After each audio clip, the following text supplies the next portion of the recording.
5,61,000 को कर्जो है मध्य प्रदेश का ऊपर। और मध्य प्रदेश की आबादी है 8.5 करोड़।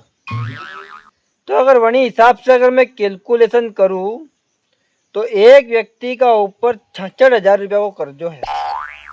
मैंने अपना ऊपर 66,000 रुपया को कर्जो है। तो मैं यूँ सोच रहा था कि 66,000 रुपया सरकार ने दे दूं और वहाँ ने बोल दूं कि यार जो मारा हिस्सा को जो कर्जो है वो क्लियर कर दो, बाकी की तुम्हारे बाद में देख लीजिए, बाकी मारा हिस्सा को जो है वो क्लियर कर दो।